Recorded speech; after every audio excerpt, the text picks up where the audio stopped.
Welcome to ఎస్4 media. నేను మీ రమ్య. మధ్యప్రదేశంలో హేతంపురి రైల్వే స్టేషన్ సమీపంలో జరిగిన రైలు ప్రమాదంలో నలుగురు ప్రయాణికులు ప్రాణాలు కోల్పోగా పలువురు గాయపడ్డారు. రైల్లో ప్రమాదం జరిగిందనే అనుమానంతో కొందరు ప్రయాణికులు అత్యవసరంగా దిగడం, అనంతరం మరో ట్రాక్ పైకి వెళ్లడం ఈ ఘటనకు దారితీసినట్లు ప్రాథమిక సమాచారం వెల్లడిస్తుంది. అధికారుల వివరాల ప్రకారం ఖజరహో ఉదయ్పూర్ మార్గంలో వెళ్తున్న ఒక ఎక్స్ప్రెస్ రైల్లో ప్రయాణికులు మధ్య అకస్మాత్తుగా ఆందోళన నెలకొంది. దీంతో రైళ్లను నిలిపేందుకు అత్యవసర చైన్ లాగినట్లు తెలుస్తుంది.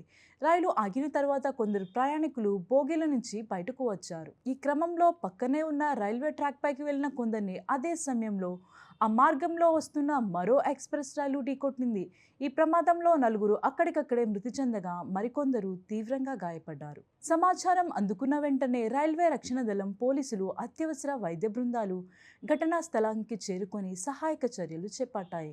గాయపడిన వారిని సమీప ఆసుపత్రులకు తరలించి చికిత్స అందిస్తున్నారు. ప్రమాదానికి దారితీస్తున్న పరిస్థితులపై రైల్వే అధికారులు దర్యాప్తు ప్రారంభించారు. ఘటనకు సంబంధించిన పూర్తి వివరాలు, ప్రయాణికుల్లో ఆందోళనకు కారణమైన అంశాలపై విచారణ కొనసాగుతోంది. ఈ సంఘటన రైల్వే ప్రయాణంలో అత్యవసర పరిస్థితిలో అధికారిక సూచనలు పాటించడం, నిర్ధారించని సమాచారాన్ని నమ్మి ఆందోళనకి గురికాకపోవడం ఎంతో ముఖ్యమో మరోసారి గుర్తు చేసింది.